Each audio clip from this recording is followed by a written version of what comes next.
Terima kasih Dr. Pengurusi. Dr. Pengurusi, saya hanya ingin bukakan beberapa item saja. Pertamanya berkaitan dengan isu kemajuan guna tenaga manusia, iaitu butiran 020000.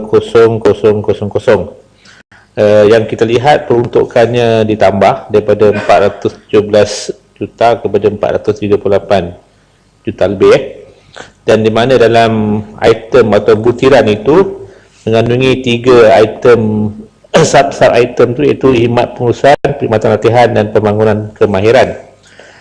Menteri, saya harap Menteri dapat menjelaskan berkhususnya berkaitan dengan perkhidmatan latihan itu, apakah kumpulan-kumpulan sasaran yang disasarkan oleh pihak kementerian.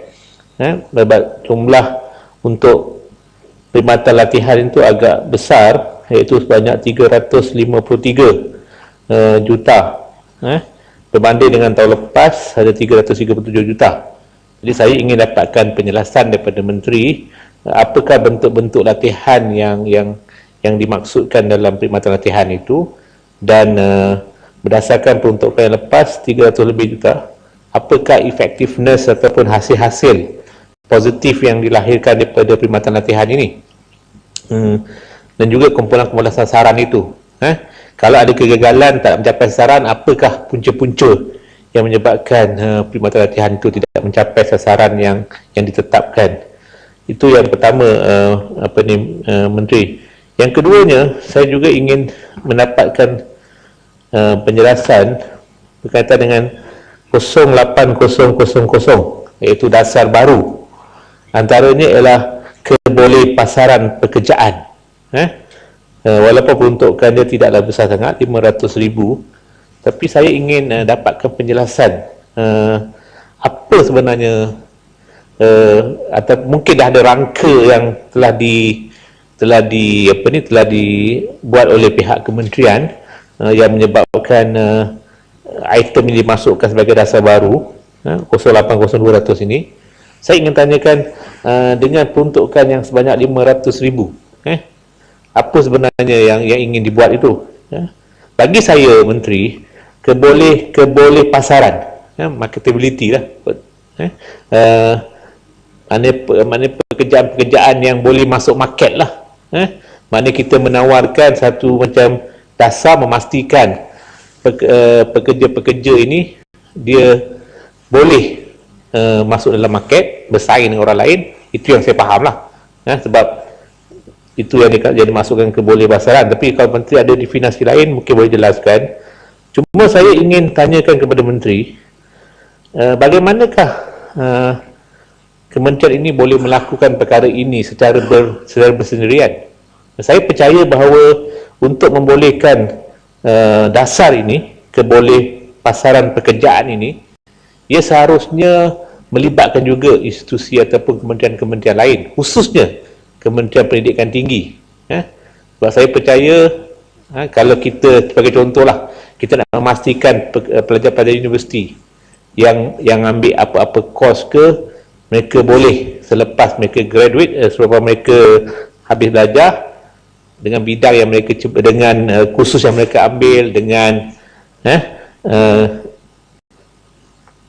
pencapaian-pencapaian akademik mereka ini, seharusnya mereka tidak mempunyai masalah untuk terjun ke market, ke pasaran buruh ini.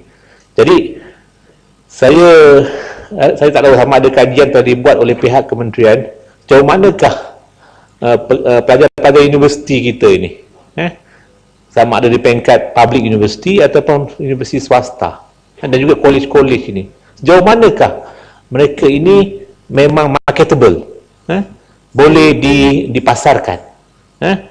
Dan kalau tanya Menteri, adakah telah kajian dibuat?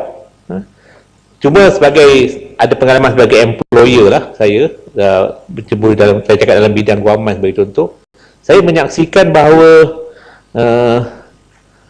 marketability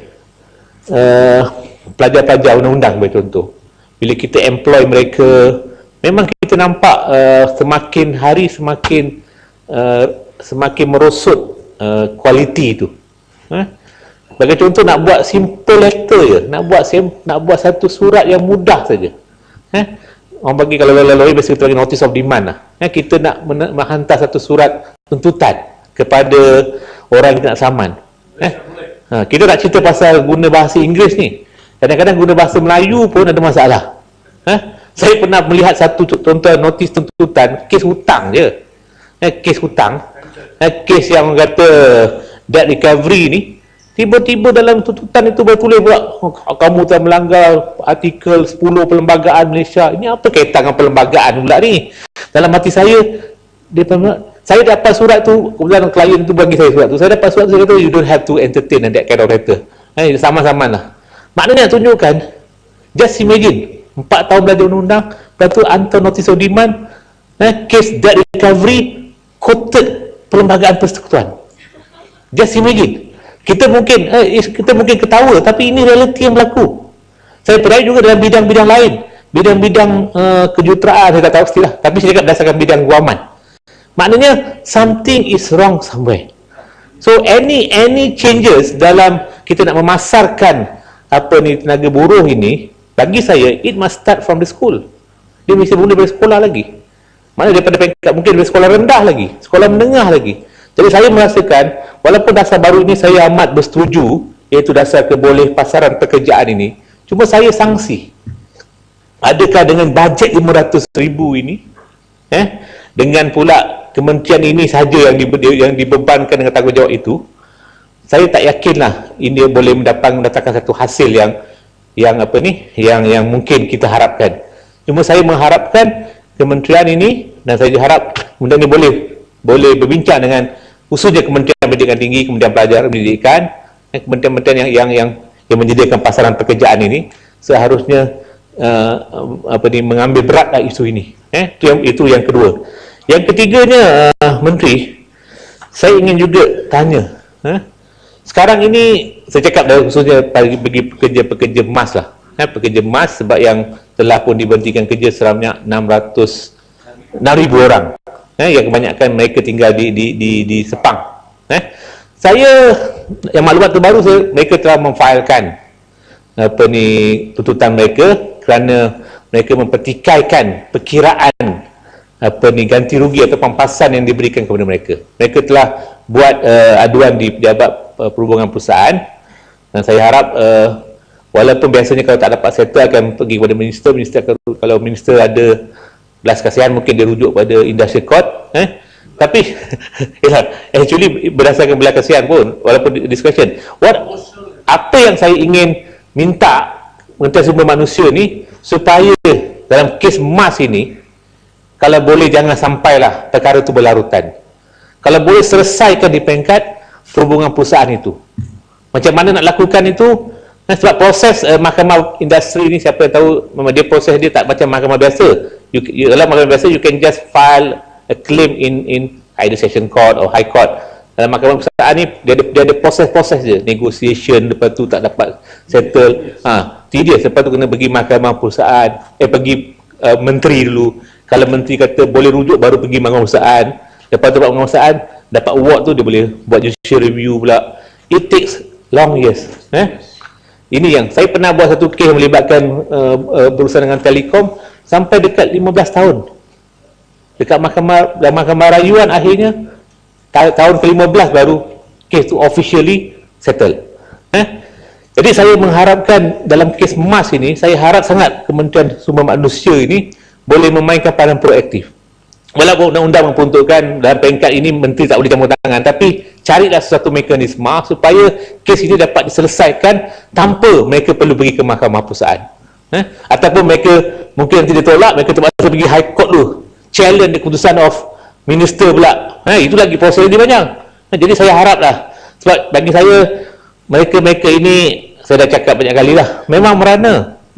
Sebab kebanyakan yang bekerja itu kadang-kadang sole breadwinner, dan mereka punya tanggungan-tanggungan. Jadi saya mengharapkan sangat kementerian tolonglah 600,000 ini, sebab kita boleh bahaskan dengan panjang adakah mereka ni wajar diberhentikan daripada peringkat awal pula.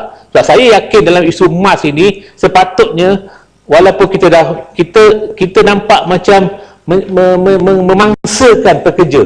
Sebab isu MAS ni tidak ada siasatan dibuat. Kita gunakan parlimen ni buat undang-undang, kita restructure balik MAS, kita lupakan segala penyewengan ataupun kerugian MAS itu, tak ada orang yang bertanggungjawab.